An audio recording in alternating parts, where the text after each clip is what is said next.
How's he? He's all right. Yeah, he's ready to go. He's going back to sleep. Man, so today we got Stephanie, mom of little Griff Griffey boy. here. Yeah, the youngest now. Addie was the youngest on the podcast, still the youngest speaker Yes. on the podcast. Might be the youngest crier. Guest. Yeah, so Stephanie's been here, part of the gym for it's almost 7 years now. Yeah. I looked it up yesterday. 6 years, 9.5 months. Crazy. When you stepped in the gym at the Strip CrossFit pre-COVID. Do you remember like what it was like? I mean, you came in, you were at UNLV, or tell people a little bit about your backstory. Yeah. I was at UNLV when I joined the gym. It was my senior year. I ran track for 3 years, and then my senior year, because of an injury, is when I decided to stop running and just working out on my own. And so that's kind of how I found CrossFit. But I'm from Wisconsin. That's where I grew up. I moved out for college. My parents lived here at the time. I went here just for UNLV to run track. Was never really the plan. It was a very last minute decision. Never planned on living here. They help pay ever. for college? Was it scholarship? I wasn't a scholarship. I joined so late. They gave me a spot on the team. I didn't like try out or anything, but it was way past the point of scholarships. So I would just redshirted, joined the team. Never thought I would stay in Vegas, and then senior year, life changed, and here I am 10 years later. Yeah, my wife said the same thing. Never thought I would stay here ever. But yes, I mean, a little bit, kind of dig into that. You came in on a Groupon offer. I did. Which is like very interesting because there's so many in the like guru and CrossFit and gym space that says that you should never discount your product. Yeah. And that like discounting is bad because you're not showing your value. Where like I've always had kind of the opposite approach that like I feel like you get somebody in and then show them the actual value of that. Do you remember what it was like coming in? Like, I know it was noon classes back then. It was noon. That's crazy. What was it like doing CrossFit compared to what you had done prior? It wasn't totally different because I've played sports my whole life. I've always been super into lifting. So even like on my off seasons, I was going to the gym and I was doing power cleans and snatches and stuff. Yeah. So I was used to like having a team, having a coach. So it was actually a really natural transition for me, which is why I got hooked so fast. Yeah. But it was definitely something I wasn't sure about, which is why I bought a Groupon. I was going to the regular gym at that time. Like I said, I was just finishing or coming off of running track. So I was just working out, but I was so bored. So I was like, you know what? I'm just going to go try it. Yeah. And Did you try anything else at that time? Was there anything other like nope. That was like the first boot thing. Camps or anything like that? No, that was the first thing I tried. I was just going to LVAC, like the local gym here. Yeah. Doing my own lifting. But you know, people don't do power cleans and snatches and muscle ups there, so you're kind of a weirdo. Yeah. So. And then so you did your first month, you're great, but you didn't stay. No. You left. Like what looking back, like what was it that like you left, didn't sign up for a full membership, which is what I was saying, that like, hey, like the value of the actual thing, it wasn't obviously like grabbed right away. Like what was the reasons for not staying? And then what was the reasons for returning? Reason for not staying was definitely money. I was a senior in college. I had just gone into my own apartment. So it was just not being ready to commit to the price. But then I went back to LVAC, the regular gym, for a month, maybe 2, I think, before I came back. I was trying to do CrossFit workouts on my own, and I very quickly was like, all right, you know what? It's worth the price because I loved it so much, and I'm so bored, and I hate doing this by myself. Was it the workout or the people? People.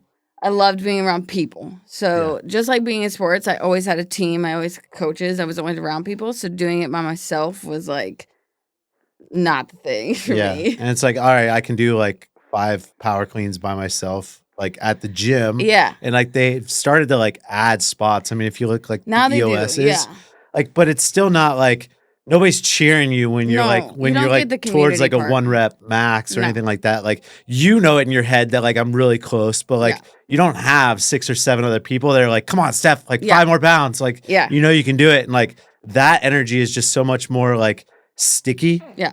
than the actual like, I mean, the workouts themselves. I Yeah. mean, that's why I always tell people that if you can find like that group of people that like push you, motivate you, and make you want to come back the next day, and that you're frustrated when you can't, Mhm. that like it's so much better than like the quick, hey, like this program was written specifically for me. Yeah. And like, okay, great. Well, you can go do it on your own and then like have no motivation to do it. And like you're not pushing as None. hard or anything like that. I think it would take me like 2 hours to do a workout that would take me 1 hour class here because I would just fuck off and Yeah. like rest for way too long.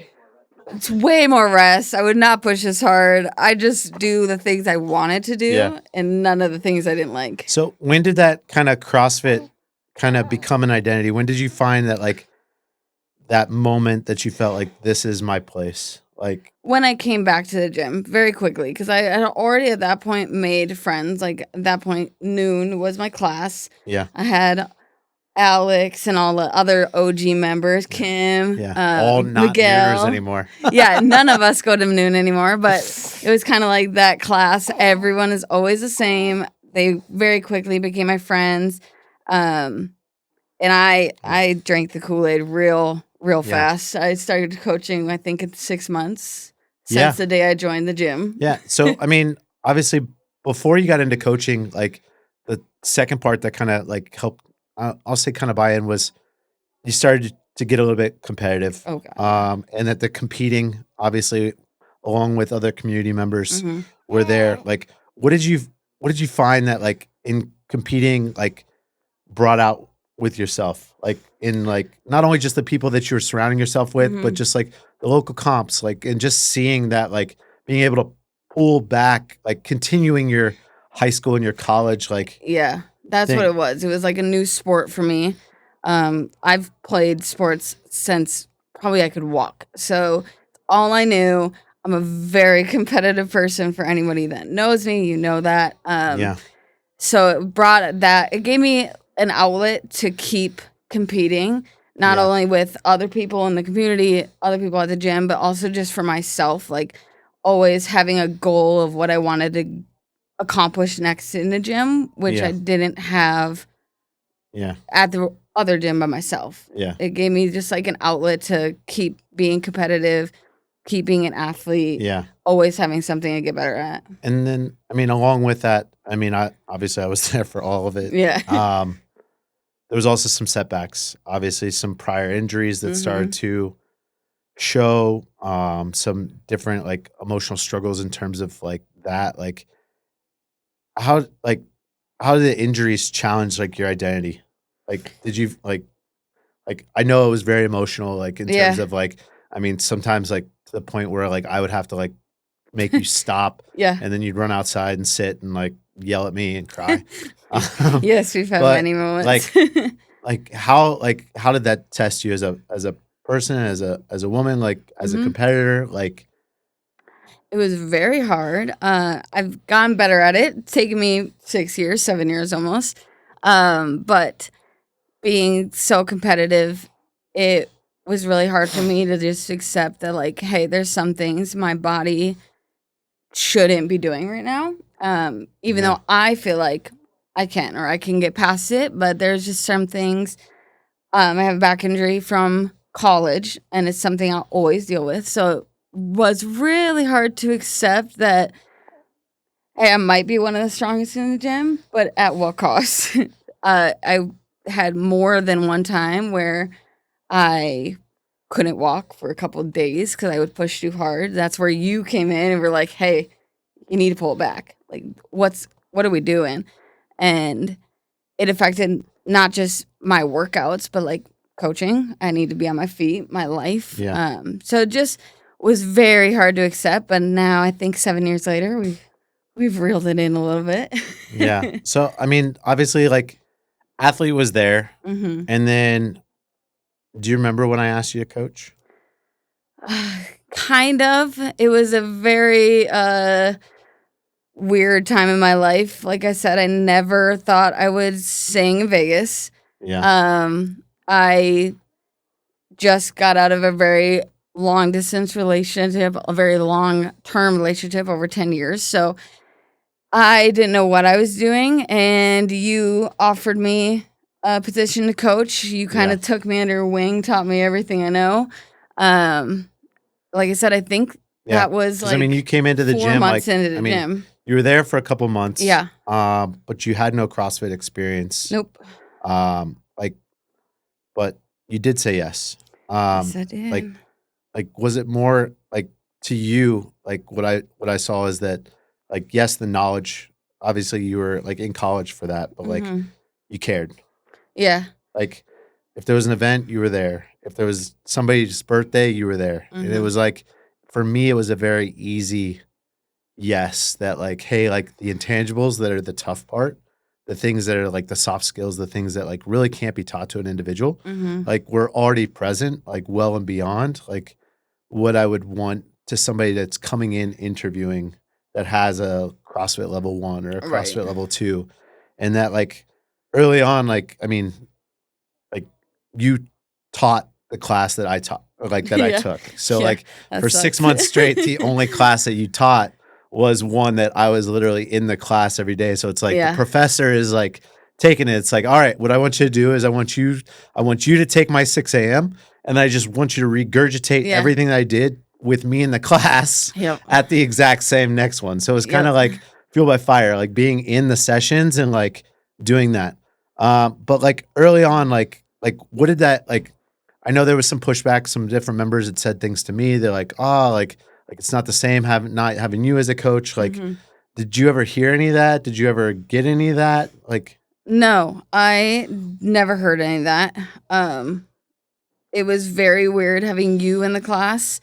I think it was hard to like kind of become my own coach at first because, like you said, I was pretty much just copying you. Yeah. But like you said, and something you've taught me is like you can teach someone how to be a coach, but you can't teach them how to care. So I always had the care. I wanted everybody in the gym to get better, whatever that looked like for them. So it was just hard to have you staring at me the whole time. Yeah. And like you would correct me as a coach in the class.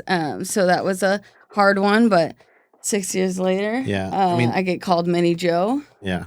I mean, early on, were you more afraid of not knowing enough or letting members down? Not knowing enough. I think I was not confident in the fact that I did know what I was talking about. I did know what I was doing, but I didn't have the confidence to believe that. Yeah. I felt that like the same as like, I mean, I was a member at another CrossFit gym prior to like even coaching at a different gym and then opening mine.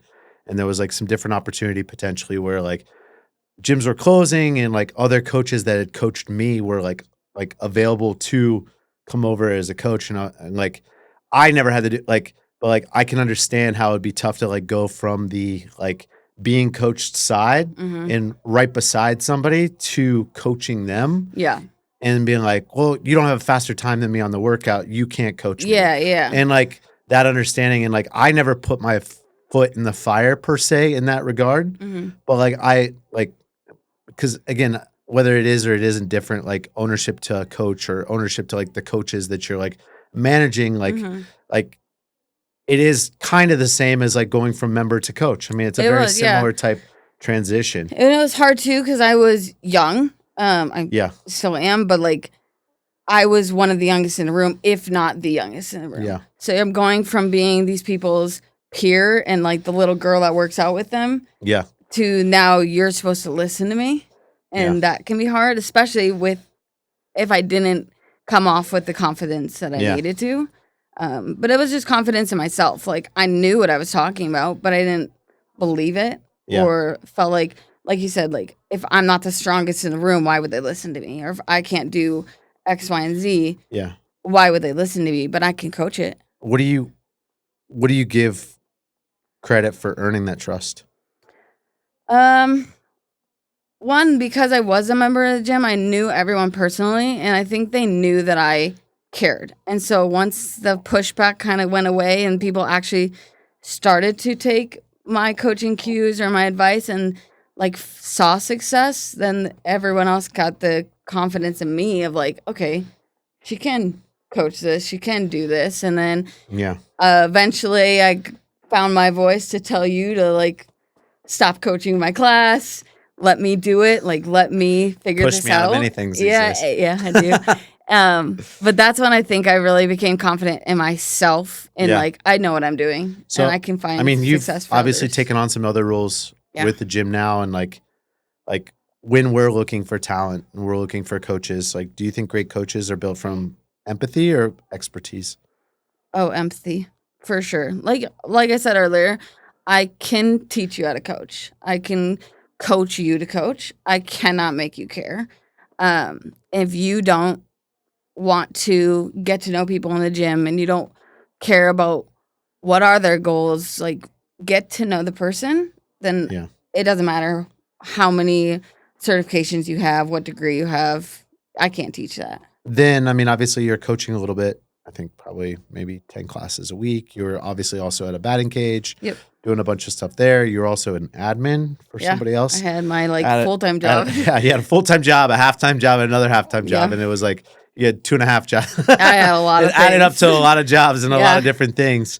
But then it kind of started to evolve. And I mean, obviously, like I started to get some opportunity to do some other things, to open a boot camp next door, and really kind of wanted to like give full focus while allowing somebody else. And I mean, that kind of evolved into you taking on more of that manager role and bigger opportunities like within the gym. Like, when did you realize that like coaching more than class, like that you wanted to do more than just coach?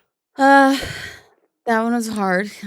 We had many conversations about me pulling back on coaching before it actually happened. But I just realized that I was already doing a lot of things outside of coaching. There just wasn't that role. So I was already checking in on members and like, hey, if we didn't see somebody, you would text me and be like, hey, where's this person at? So like I was already doing a lot of those things and I just didn't have the role. So I think if I remember right, we sat down at a meeting and I was like, I want a bigger role. If I'm going to do all this stuff, it wasn't about money. It was like, give me more responsibility because I'm already doing a lot of it and I want more. And then, I mean, along with that, like there came a point where like, yes, like you're a great coach, but like I also like sat down and I got very frustrated that I wanted everybody to get a level 3. That like I wanted everybody to level up their credentials. And like I said, I hadn't even at the time got mine. Like obviously you got your level 3. Big achievement, not a small feat. Like what did like studying for that, like preparing for that, and then finally taking that, like how'd that feel? Oh, getting it felt amazing. I think I called my mom and sobbed because it took me a really long time to actually do it. You had pushed me at least for a year, yelling at me to get that done. And I kept putting it off, which again came back to this like not being confident in it and being like, I don't want to fail. But you told me so many times, I don't even care at this point. If you fail, I want you to try. So you at the end of it said you have 1 month to take it and you made me book it. And so I did. And so for 1 month, I had been studying, but I once again was putting it off and I wasn't studying the way I should have been. So for that month, I don't think I stopped studying. If I wasn't coaching a class or working, I was reading the books and all the study material. I read as much as I could in 1 month to go into that with some confidence.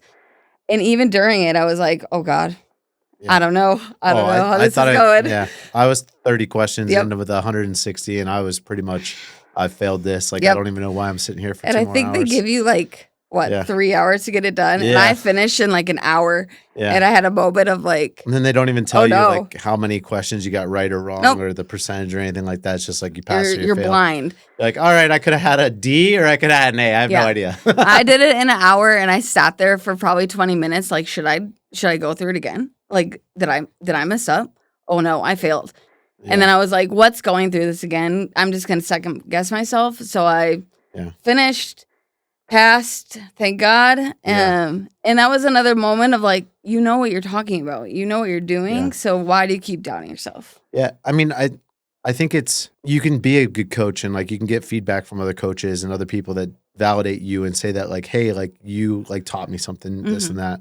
But like, I do feel like that, like, yes, it's an intrinsic like award per se.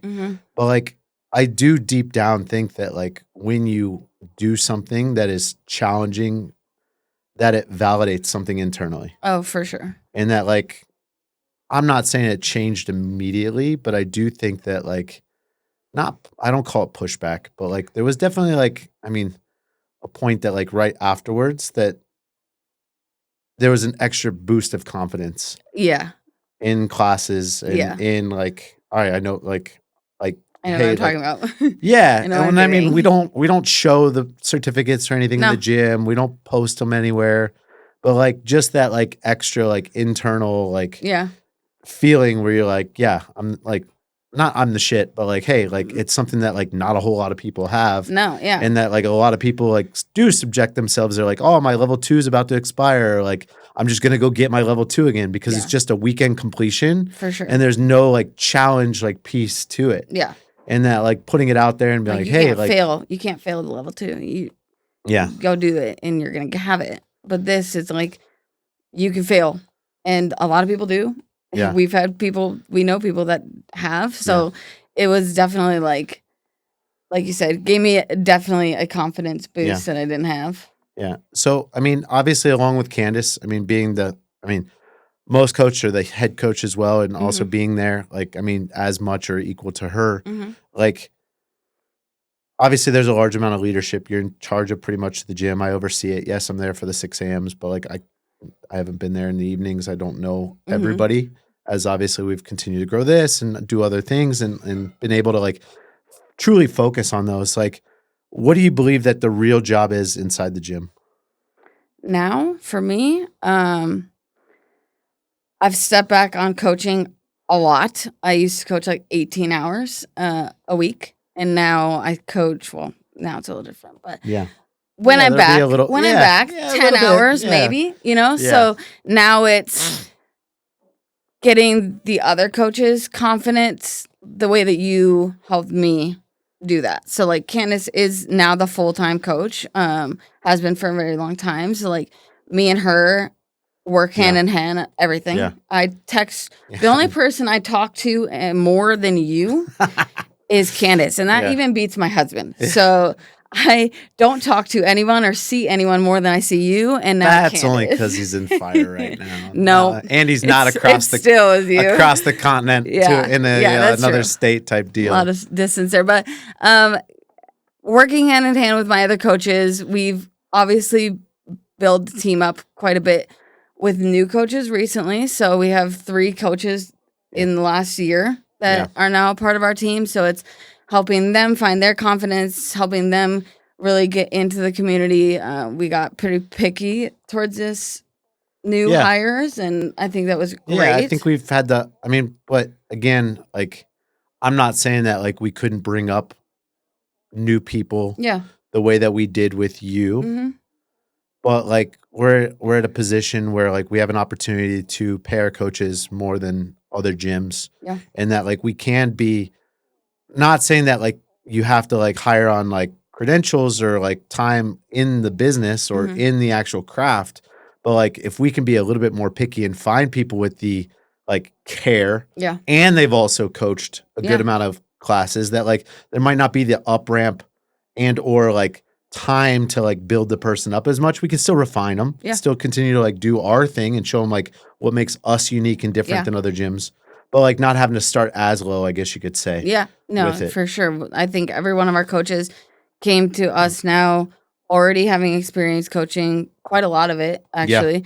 And so now it's like, how can I get you into our community the way that I was in the community, you know, like going to the events. Yeah.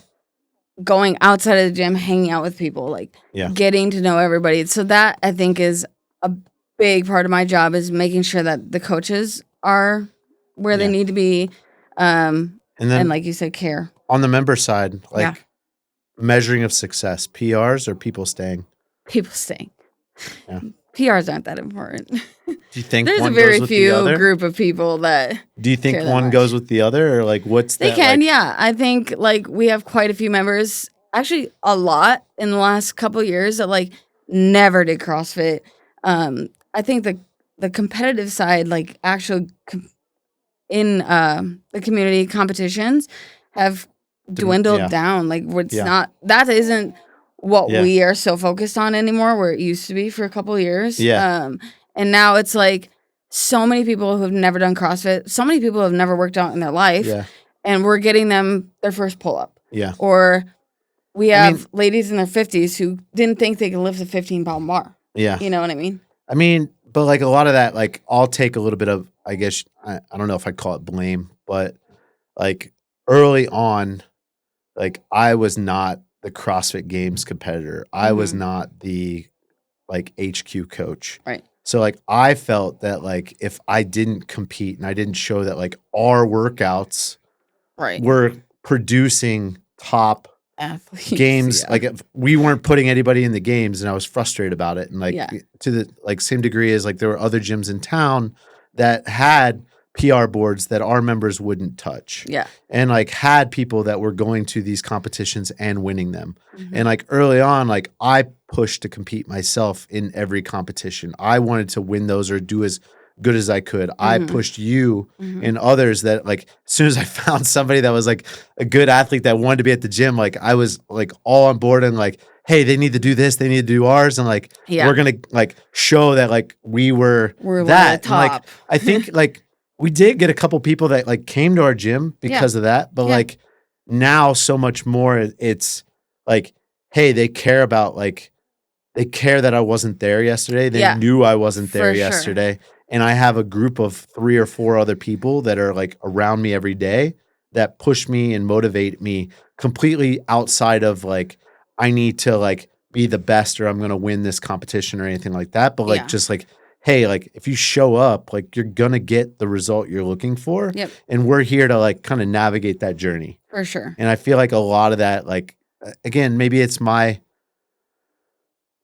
finally feeling that I'm not validated, but like finally feeling that like I'm in a position that like who's Joe to open a CrossFit gym? He's not a CrossFit HQ coach. He's not a seminar coach. He's not a games athlete. Like why like me trying to validate myself and validate our gym as why we belong to be one of the places where people should go as opposed to others. Yeah. I feel like we've kind of like over the last 2-3 years kind of moved into earning that position and kind of like we adopting don't need to that. prove it. Yeah, We've and I think done it. even myself, like I mean, like taking the level 3 and like just being like, hey, like you are a good coach. Yeah. You are like validated in the way that you coach people and move people and know your stuff. Yeah. And like I feel like I even kind of hit kind of that a little bit when I came back from that weekend or that day of taking it, that like it kind of reinforced the fact that like, Joe, you know what the fuck you're talking about. Yeah. Like 100%. you're not a what's the word, like where like you're not An imposter. like imposter syndrome type Yeah. deal. Yeah. But yeah, I mean obviously that's kind of grown a huge amount. And like as a leader, like what do you want others to know our gym as? Like why, like elevator pitch, like why should they join our CrossFit gym or our gyms compared to the gym down the street? I think that the biggest thing about our gym is that we have a really, really great community. And that's what gets people coming back. Like, I don't always want to work out every day, but I have Barbara in my class, and I know she's going to be there, and I know she's going to push me. And you make these friends, and you start seeing people in the classes start hanging out outside the gym. And community goes a really long way, especially in fitness, because nobody wants to work out every day. Nobody wants to do this every day. You do it because it becomes a part of your life and it becomes a part of your routine. It's not motivation, but our community is so strong, and seeing like people who don't, I've had people come to me and say like, hey, I really found a family here and I didn't have anybody. Yeah. and that keeps them coming back. So I think our community is so strong. It's one of the things that I'm most proud of for us and all the coaches is building that. Yeah. Because it's not an easy feat. Yeah. So obviously now, motherhood. Obviously, baby Griff turned what 8 weeks, not 2 months, but 8 weeks. 8 weeks. How has your fitness and your perspective on fitness changed since becoming a mom? Oh, a lot. I still have my competitive self that I know you got the barbell in your hand on Friday. Wants to jump back. I got the barbell in my hand, probably went heavier than I should. I was like, please don't try to PR my PTs need to just unfollow me, okay? Don't say anything. But it's hard. I think my very first workout back where I added weight, which was like my second workout back, I buried myself. You watched me. You were like, hey, probably tone it down a bit. But I'm trying to give myself grace and just be like, we need to build back. I'm basically starting at 0, which is hard for me, being an athlete my whole life and never really, especially with CrossFit, I never really started at 0. And right now I feel like I am at 0. I tried to do a pull-up the other day. Yeah. Didn't go well. So it's definitely hard, but it's the same thing I would tell members, like, ease into it. You don't need to, I'm not trying to win the CrossFit Games today. Yeah. I'm not trying to go do a competition. I want to be healthy. I want to be fit. I want to build back up, show my little guy here that he's got a strong mama that he can't mess with, and be a good example for him. So it's just taking. So how has that changed, like, your why? Oh, a lot. I want to, for sure. Now it's not like being the strongest in the gym, which for sure has always been the goal. If you can, though. Yeah. I mean, if I can, I will. But like, I want to set a good example for my son and future children, and that this is part of my life, and he's already at the gym with me every single day, and this is where we go, and it's just part of the routine. And that's, being healthy is, I need to work on my nutrition, definitely give him a better example there. But like, I want so badly to just set a good example.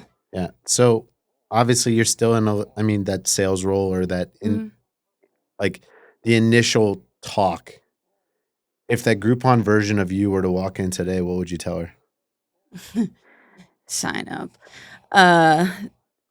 That it's not about the money, because obviously, like I said, that was my big setback. And I think it is a lot for other people. Like, you see gyms like Planet Fitness, what costs $10 a month?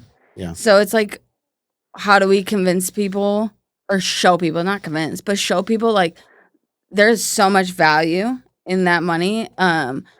It's obviously more expensive than the regular gym. You can go get a membership at Planet Fitness for $10, but you're not going to get a community. You're not going to get people who make sure, like, you're being held accountable. Yeah. Like you said, if we don't see people in 3 to 5 days, you're getting a text message, you're getting a call. Yeah. You really know that we care about you if you are a part of our gym. So you're not going to find that at the regular gym. Sign up. Yeah. So, in closing, last question. What do you hope Griffey sees when he grows up watching you live your life? Oh, that's hard. That he's got a badass mama. No, but that you can do anything that you set your mind to. It doesn't have to be sports. Obviously, he's got 2 parents who... His name's Griffey. He's named after a baseball player. His dad was a professional baseball player. Like, I played sports my whole life. But it's not just about that. It's that you can do anything that you set your mind to. I never in a million years thought I would be doing this. This was never my plan. And it took taking a leap of faith and believing in myself to take that step. And I'm getting emotional. It's all right. But finding your gym and everybody in our community truly changed the trajectory of my life, and I couldn't imagine it being any better. I'm truly living my dream. I have a career that I absolutely love. I found my husband, your family, and now I got my little boy. So it's really a full circle moment, like, all because I took a chance and said, I'm not going to move home where it's safe and it's easy. And I had a job lined up, a boring one, but I had a whole different plan. And within a matter of weeks, I decided I'm going to stay here. I have no family here. I'm going to just figure it out. And I built that, and you helped me build that by believing in me and making me the coach that I am. So it full circle moment for sure. And I want him to see that. Like, take a chance on yourself, and you can do anything you want to do. Hopefully that's professional athlete. That's what your dad would say. He'll be proud of me for that. So you can truly, you just got to take a leap of faith. Be a math star too if you want. No, but find your people that you can lean on, whether that's family, whether that's a community, whatever that is, and believe in yourself and take that leap, because it's going to be the best thing that you could possibly do. The safe route is not always the best route. That's what I hope he finds. Here we go. A box of tissues. Yeah. Okay, I held it together pretty good. I knew it would happen. Thank you. Sorry. Like, you don't even need it. I need it. No. I knew it was coming. We did pretty good. That was good. 45 minutes. Boom. And right he slept there. the whole time. Yeah. Oh, was it? Oh, Because we didn't start. Yeah, that's true.